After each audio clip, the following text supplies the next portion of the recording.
الذين آمنوا إذا نودي للصلاة من يوم الجمعة فاسعوا إلى ذكر الله وذروا البيع ذلكم خير لكم إن كنتم تعلمون.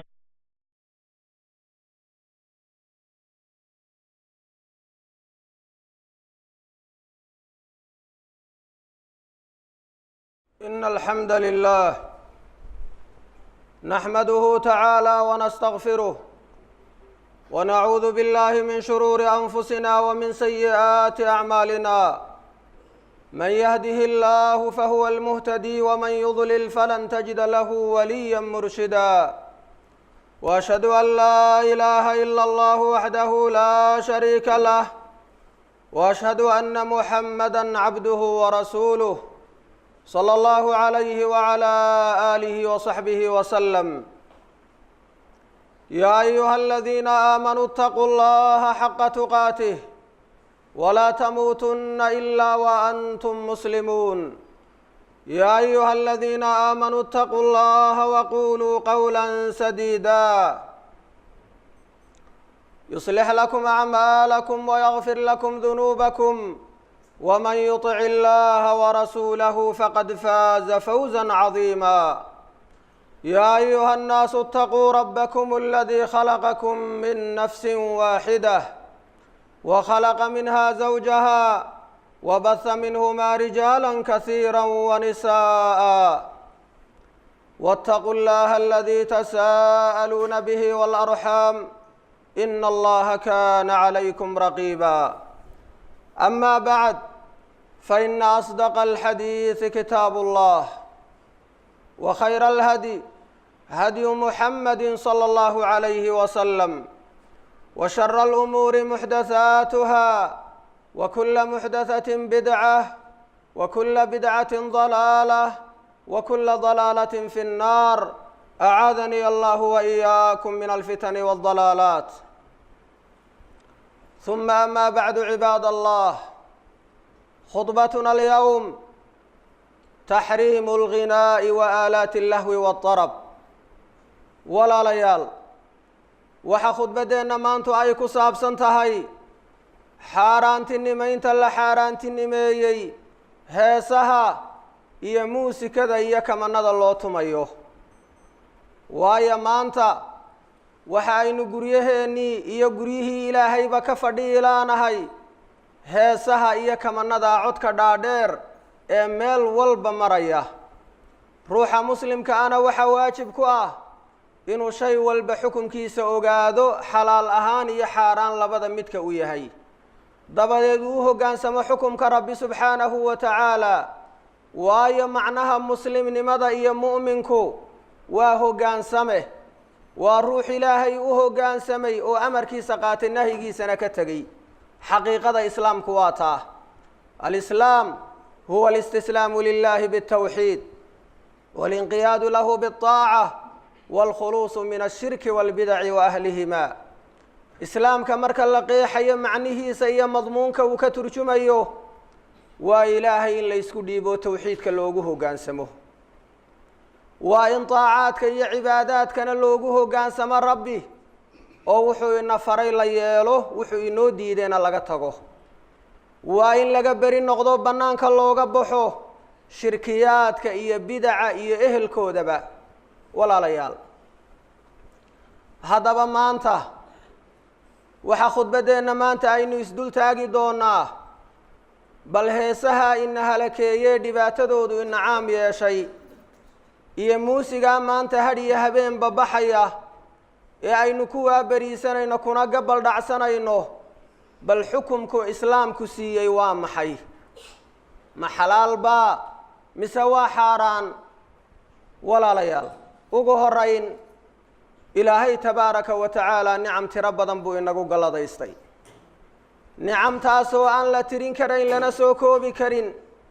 oo rabbi waxa uu ihi subxaanah: wain tacudduu nicmata allahi laa tuxsuuhaa ina alinsaana ladaluumun kafaar. haddii aad nicmooyinka ilaahay tirisaan ama aad doontaan inaad tiro ugu dhaqaaqdaan ma soo koobi karaysaan.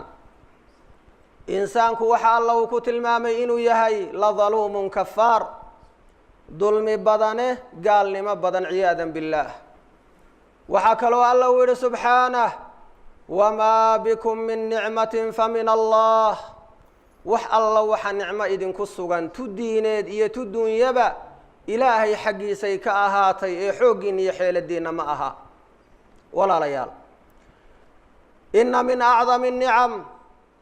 nicmaة الsamci wاlbasari wاlfu'aadi wasaa'iri اljawaarix haddaba nicmooyinka rabbi inagu manaystay kuwooda ugu muhiimsan ee ugu mudan waxaa ka mid ah nicmada maqalka iyo aragga iyo qalbiga iyo xubnaha kale waa nicamu min allahi caza wajal wallahu akhrajakum min butuuni ummahaatikum laa taclamuuna shayئa wajacala lakum الsamca wاlbasra wاlfu'aad qaliila ma tashkuruun wajacala lakum الsamca wاlbasra wاlfu'aad qaliila ma wاlaf'idata qaliila ma tashkuruun ilaahay waxau ihi subxaanah wallahu akhrajakum min butuuni ummahaatikum laa taclamuuna shayئa ilaahay waxa uu idinka soo saaray uurkii hooyooyinkiin idinkoon waxba kala garanayn oon cilmi iyo ogaal iyo garasho midna aan lahayn wajacala lakum الsamca wاlbasra wاlaf'ida dabeed alla wuxuu idin yeelay maqalka iyo aragga iyo quluubta ayaa alla idin yeelay ilaahay waxau ihi qaliila ma tashkuruun waxa aada u yar oo yar inta aada ilaahay mahadinasaan ilaahay waxa uu aayaddan ku tilmaamay in nin walba markii uurka hooyadii uu ka soo baxay dee cilmi aanu lahayn oo nin cilmi la soo dhashay dee ma jiro dabeed ilaahay waxa uu sheegay adawaatul-cilmi adawaadka iyo asbaabta iyo waxyaabihii cilmiga aynu ku xasilinaynay ilaahay inuu inagu galladaystay oo ay ugu horeeyaan maqalka iyo aragga iyo quluubta waayo waxyaabaha cilmiga lagu weeleeye ugu weyn dee waxaa ka mid ah araggii iyo maqalkii iyo qalbigii aada wax ku qaadaysay dabeed ilaahay waxa uu tilmaamay inta aynu ilaahay u mahadnaqaynaa in yar inay tahay qaliila ma tashkuruun mahadnaqa maqalka iyo aragga iyo quluubtuna waxa ay tahay in loo adeegsaday ilaahay wax raalli gelinayo oon ka cadhaysiinayn oo araggaaga aada ku aragto oo keliya waxa alla uu raalli ka yahay maqalkaaga aada ku dhagaysato oo keliya ilaahay waxa uu raalli ka yahay qalbigaagana aada ku qaado ilaahay waxa uu raalli ka yahay subxaanah haadaa huwa shukraanu nicam nicamtaa maqalka iyo arag iyo quluubta mahadnaqoodu waa in loo adeegsaday ilaahay daacadiisoon macsiyo loo adeegsan walaalayaal haadihi الnicam sawfa tus'alu canha yowma alqiyaamah qiyaamaha waa la isweydiin doonaa oo la ysaga tegi maayo ina asamca wاlbasra wاlfu'aad kulu ulaa'ika kaana canhu mas-uula ilaahay waxau ihi subxaanah maqalka iyo aragga iyo qalbiga xubnahaasoo dhan waa la isweydiin doonaa wixii lagu sameeyo oo la ysaga tegi maayo huma latus'alunna yowmaidin can الnaciim walle maalinta qiyaame waa la isweydiin doonaa nicmooyinkii laynagu galladaystay walaalayaal haadihi الnicam nicmooyinka alla uu ina siiyey ee nicmat اljawaarix waa inaynu xubnaha u adeegsanaa ilaahay wixii raalli gelinaya walaalayaal inna min kufraani الnicam waxaa ka mid ah nicmooyinka allee laga gaaloobaye la dafiraye la diidayo nicmadii maqalka in lagu dhagaysto hees iyo muusika iyo macaasi nicmadii aragga in lagu daawado lagu eego xaaraan iyo macaasi waa min kufraani الnicam nabiguna salى اllahu عalayhi wasalam waxa uu tilmaamay in zinadu ay laba nooc tahay zinada yar iyo zinada weyn wadiiqada yari waddada weyn bay kugu ridaa faaxishada iyo foolxumada weyni ma dhacayso haddaan tan yar la sii marin zinada yar ee ta weyn sababta u ihi waa zina aljawaarix waa in xubnaha laga zinaysto نبي صلى الله عليه وسلم وحول كما في الصحيحين من حديث أبي هريرة كتب على ابن آدم نصيبه من الزنا مدرك ذلك لا محالة فالعينان زناهما النظر والأذنان زناهما الاستماع واللسان زناه الكلام واليد زناها البطش والرجل زناها الخطى والفم زناه القبل والقلب يهوى ويتمنى والفرج يصدق ذلك أو يكذبه. نبي صلى الله عليه وسلم وحويري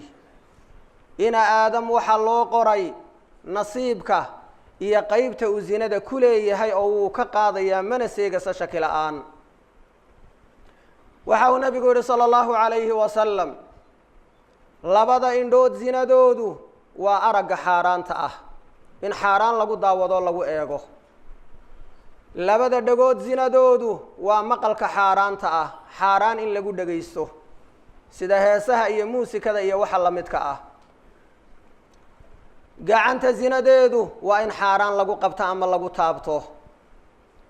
lugaha zinadoodu waa in xaaraan loogu socdo afka zinadiisu waa in dhunkasho xaaraana lagu dhunkado qof ajnabi oo ka xaaraana inaad ku dhunkato waa afkii ood ka zinaysatay nabigu waxa uu yiri qalbiguna arintaa wuu doonayaa waanu tamaniyayaa oo waxay indhuhu arkeen dhaguhuna maqleen dee qalbigii waa jecel yahay inuu gaadho ka gungaadho xubinta tarankuna arintaa wuu rumaynayaa ama waa beeninayaa waxa macnuhu yahay zinadii yarayd eed xubnaha ka soo samaysay dee qalbigii waxa uu jecel yahay arintaa bal inuu ka gungaadho xubintii tarankuna arintaa xubnihii ay arkeen ama ay dhageysteen qalbigiina uu damcay uu doonayo dee xubintii tarankaa rumaynaysa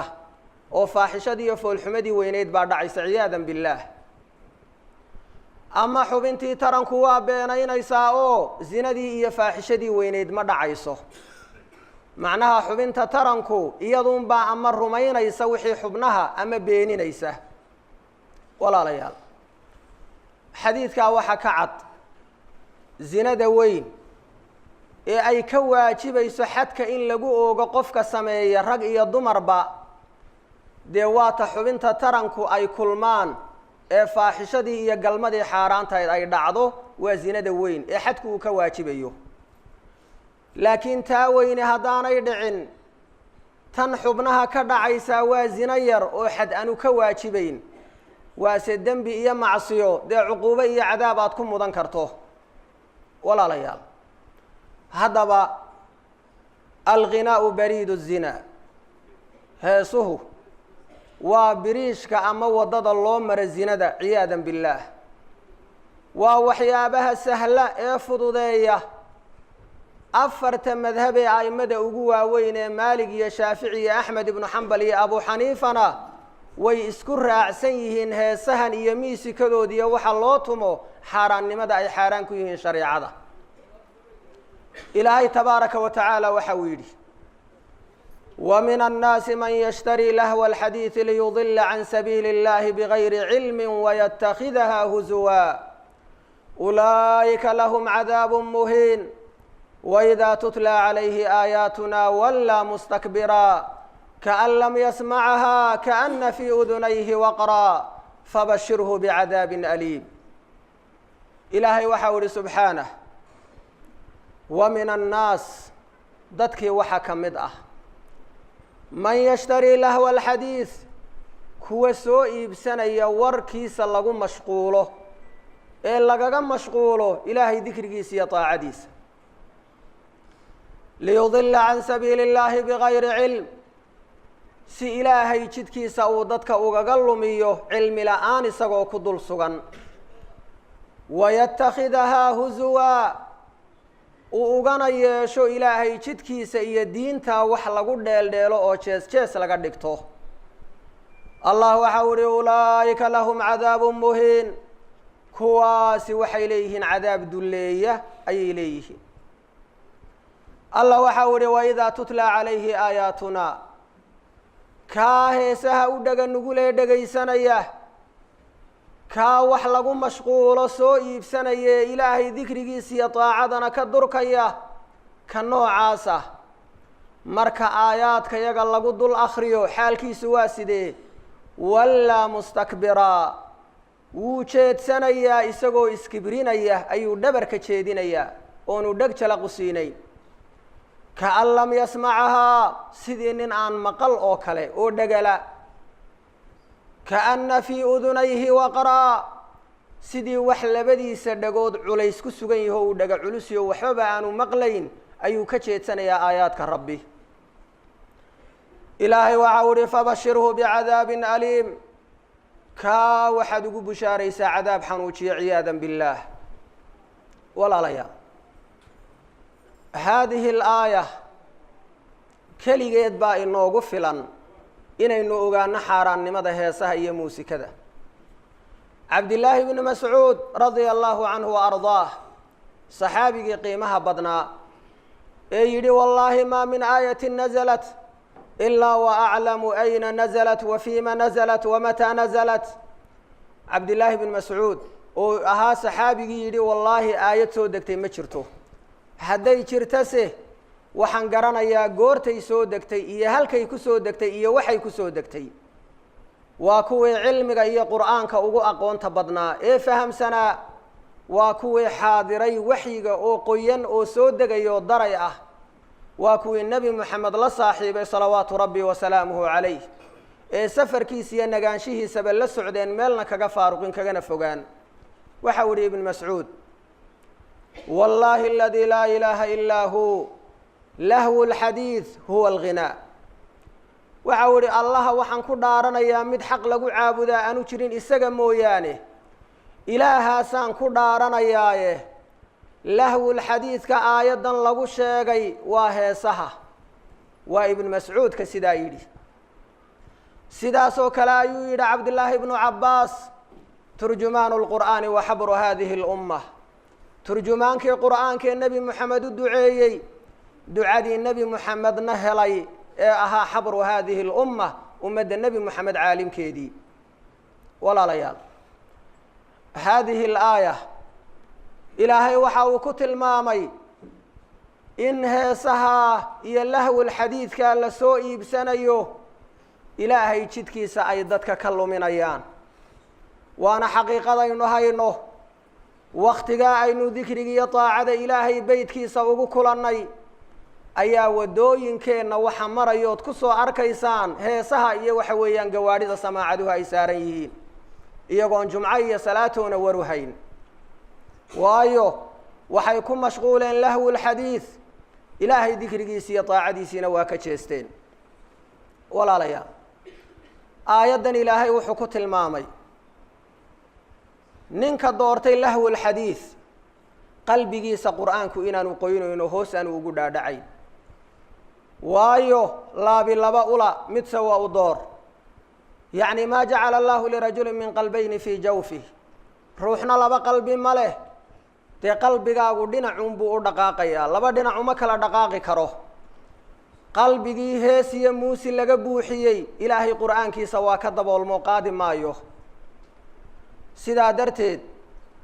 ayaa alla waxa uu yidhi waidaa tutlaa calayhi aayaatunaa wallaa mustakbiraa kaan lam yasmacha kaana fii udunayhi waqraa qur'aanka waa ka dhaga culus yahay ma weelaynayo waanada qur'aanka arrintaasi ilaahay aayaddaa uu ku tilmaamay waata ibnulqayimna calayhi raxmatullah nuuniyadiisa uu ku tilmaamay waxa uu yidhi faidaa tacallaqa biاsamaaci asaarahu cabda likulli fulaanati wa fulaanin xubu اlkitaabi wa xubu alxaani اlghinaa fii qalbi cabdin laysa yajtamicaani haqula alkitaabu calayhimu lama ra'w taqyiidahu bisharaa'ici اliimaani wallahwu khafa calayhimu lama ra'w ma fiihi min طarabin wa min alxaanin waxaa ibnulqayim uu yidhi calayhi raxmat ullah ruuxu marka qalbigiisu uu ku tacalluqee uu qabsado dhegaysiga heesaha iyo miisiga iyo aalaatu lahwi waatarab waxaa marka uu ku tacalluqee qalbigiisu uu qaado waxaasi uu ka dhigayaa ruuxii addoon buu uga dhigayaa hebel iyo heblaayo fanaan hebel iyo fanaanad heblaayo ayaan jecelahay ayuu if iyo aakhiraba ku seegayaa wuxuu addoon u noqonayaa hebel iyo heblaayo ilan qalbigiisii baa cishqi iyo kalgacal wuxuu u galay heesaha iyo kuwaa tumaya waxa uu yihi xubu lkitaabi wa xubu alxaani alghinaa fii qalbi cabdin laysa yajtamicaani jacaylka kitaabka rabbi iyo in la jeclaado heesaha iyo codadkaa waxa weeyaan muusikada labadaa jacayl addoon qalbigii kuma kulmaan mid unbaa ku hadhaya haqula alkitaabu calayhimu lamaa ra'w taqyiidahu bisharaa'ici aliimaani kitaabkii qur-aanka ah wuxuu ugu cuslaaday markay arkeen taqyiidka uu ku dabrayo sharaa'icdii iimaanka iyo xuduuddii sharciga dee kitaabka qur-aankii dabar ayuu kuu samaynayaa aada isaga dabarto xumaanta iyo xaaraanta wallahwu khafa calayhimu lamaa ra'w maa fiihi min طarabin wa min alxaanin laqwigii iyo lahwigii iyo heesihii iyo macaasidiina waa u fududaadeen dee markay arkeen waxa ku jiray ku raaxaysanayaan ee codadka iyo muusikada loo tumayo iyo sida ay dabar la-aan iyo qeyd la-aan waxa weeyaan daw walba ay isaga daaqayaan taasay ku jeclaadeen walaalayaal haadihi alabyaat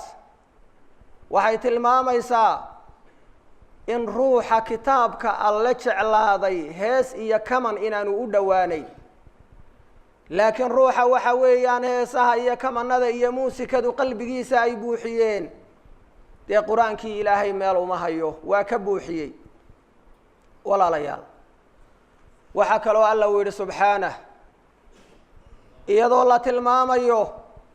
codka ibliis dadka uu ku didsado ama uu ku duufsado ilaahay waxa uu yihi wastafziz man istaطacta minhum bisawtik waajlib calayhim bikhaylika warajlika washaarikum fi اlamwaali wاlأwlaad wacidhum wamaa yacidhum الshayطaanu ilaa guruura allah waxa uu yihi jala jalaaluh wastafziz man istaطacta minhum waxaa lala hadlayaa waa ibliis markii uu ku dhaartay wacadu ku maray ilma nebi aadam inaanu teello u dhiganayn oo geed dheer iyo geed gaabanba uu fuuli doono siduu u hallayn lahaayee halaagga ugu horseedi lahaa markaasaa alla waxa uu ku yidhi wastafziz man istaطacta minhum bisawtik cidda aad kartee ilmo nebi aadam ka mid ah waxaad ku didsataa ood ku kicisaa ood ku dagaalgelisaa codkaaga ibliisow waajlib calayhim bikhaylika warajlik waxaanad ku weerartaa ciidankaaga fardoolayda iyo kuwa lugulayda aba labadaba ku weerar kuwooda fardaha fuushan iyo kuwooda lugtee lugaynaya kuwa gaadiidka iyo kuwa afantarigaba ciidankaaga waxba ha la hadhina ku weerar washaarikum fi اlamwaali wاlأwlaad waxaanad la wadaagtaa awlaadda iyo amwaasha wacidhum una yabo oo ballanqaad u samee ilaahay waxau ihi wamaa yaciduhum الshayطaanu ilaa guruura shaydaan se uma yaboohayo oo waxa weeyaan uma ballan qaadaya ilaa kada iyo yacni waxay ku kadsoomayaan oo ay ku dagmayaan mooye wax kale haadihi اlaaya waxay aimada tafsiirka ugu waaweyn sida mujaahid oo kale calayhi raxmat ullah imaamkii taabiciinta tafsiirka ugu aqoonta badnaa ee aimadu ay yidhaahdeen idaa jaaءaka tafsiiru can mujaahidin fashdud bihi yadayk tafsiir hadduu mujaahid kaaga yimaado ku dheg oo ku tuntuunso waa tafsiir adag oo culus ah waxa uu ku fasiray lahwa alghinaa in waxa weeyaan codkaa shaydaan iyo ibliis dadka uu ku duufsanayo ee la yidhi wastafziz man istaطacta minhum bisawtik sawdka ibliis iyo codka shaydaanku inuu yahay heesaha waxaa kaloo alla uu yihi subxaanah wاladiina laa yashhaduuna الzuur waidaa maruu biاllagwi maruu kiraama iyadoo la tilmaamayo sifaatu cibaadi الraxmaan addoommada ilaahay tilmaamaha wanaagsan ee ay ku toosan yihiin ayaa ilaahay waxau ihi subxaanah waaladiina laa yashhaduuna azuur waxa weeyaan addoommada alleh kuwa aan beenta iyo baatilka aan xaadirinen goobjoogga ka ahayn waidaa maruu billagwi maruu kiraamaa marka ay laqwiga iyo waxa aan faa'iidada lahayn soo maraanna waxay marayaan iyagoo sharfan oo wanaagsan oo naftooda kala han weyn baatilka inay ku baydhaan walaalayaal a'immada tafsiirka in badan oo ka mid ihi waxay ku fasireen azuur beenta iyo baatilku waa caam laakiin waxay tilmaameen beenta iyo baatilka inay soo hoosgelayso alghinaa heesuhu waxaa kaloo alla u yihi subxaanah afa min hada alxadiidi tacjabuuna watadxakuuna walaa tabkuun waantum saamiduun fasjuduu lilaahi wacbuduu ilaahay waxa u ihi jala jalaaluh afa min hada alxadiidi tacjabuun warma warkan ayaad la yaaban tihiin waa qur'aanka ah watadxakuuna walaa tabkuun ma aayaruun baad ku qoslaysaan oo aydaan ooyeyn waajibka iyo dawgu wuxuu ah inaad ku oydaan wa antum saamiduun idinkoo moogan oo ghaafiliin ah fasjuduu lilaahi wacbuduu allah waxa u ihi ilaahay u sujuuda oo caabuda rabbi subxaanahu wa tacaala waxaa a'immada tafsiirka qayb ka midi ay ku fasireen wa antum saamiduun idinkoo heesaya oo dad fara badan waxa qur'aanka ka mashquuliyee ka jeediyaa waa heesaha oo waa lahwi iyo laqwi lagu mashquulayo waayo heesaha waxaa loogu tilmaamay lahwa alxadiid liannahu yulhi can dikri illaahi wa taacatih waayo dadka waxa uu ka duwayaa oo ka leexinayaa ilaahay dikrigiisa iyo taacadiisa walaalayaal haadihi alaayaat waxay tilmaamayaan heesaha iyo muusikada maanta meelna aynu ka mari laanahay shareecada islaamka xaaraan inay ku yihiin oo aanay xalaal ahayn walaalayaal waxaynu soo tilmaanay aayaad dhowr ah oo tilmaamaya xaaraannimada heesaha iyo muusikada iyo waxa loo tumayo waxaynu soo qaadanaynaa axaadiis dhowr ah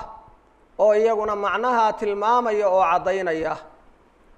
bukhaari saxiixiisa waxa uu ku soo saaray xadiidka abi malikin ilashcari inuu nebi moxamed yidhi salawaatu rabbi wasalaamuhu calayh layakuunana min ummatii aqwaamun yastaxiluuna alxira walxariir walkhamra walmacaazif nebi moxamed waxa uu yihi calayhi afdal salaati wassalaam walla ummadayda waxaa ka mid noqon doona oo soo bixi doona dad xalaashan doona alxira walxariir zinada iyo xariirta iyo khamriga iyo heesaha iyo waxyaabaha loo tumo almacaazif waxay culimmadu ku fasireen jamiicu aalaati lahwi waatarab heesaha iyo waxyaabaha loo tumo oo dhan hada alxadiid waxa uu nebigu ku tilmaamay inay soo bixi doonaan dad wixii xaaraanta ahaa xalaashan doona zinadii baa ka mid ah oon cidii isku haysan xaaraannimadeeda khamradii baa ka mid ah xariirtii baa ka mid ah oo ragga ummadda nebi moxamed laga xarimay waxaa ka mid ah almacaazif oo heesihii iyo waxyaabihii loo tumayey ah walaalayaal waxaa kaloo rasuulku yihi salawaatu rabbi wasalaamuhu calayh kamaa fii saxiixi iljaamici min xadiidi anas nebi moxamed wuxuu yihi calayhi afdal salaati wassalaam sawtaani malcuunaani fi ddunyaa waalaakhira mizmaarun cinda nicmah warannatun cinda musiibah laba cod if iyo aakhiraba waa lagu nacdalay waxa weeyaan heeso iyo muusikada la tumo wakhtiga barwaaqada iyo nimcada lagu jiro iyo baroorta marka ay balaayadu dhacdo labadaa codba nebi moxamed sala allahu calayhi wasalam wuxuu ku tilmaamay laba cod oo la nacdalay walaalayaal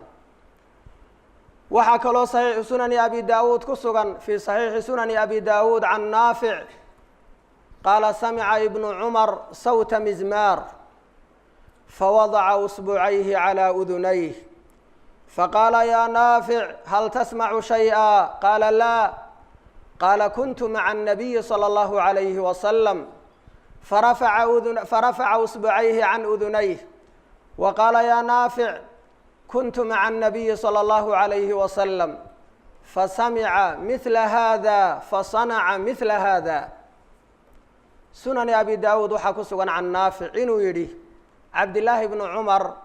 ayaa wuxuu maqlay cod waxa weeyaan hees iyo muusigii loo tumayay qayladaas uu maqlay codka heesta fawada'a usbu'ayhi ala udunayhi wa na'a 'an at-tariiq labadii safarood intuu dhagaha geliyay uu faraha dhagaha gashaday si aanu u maqal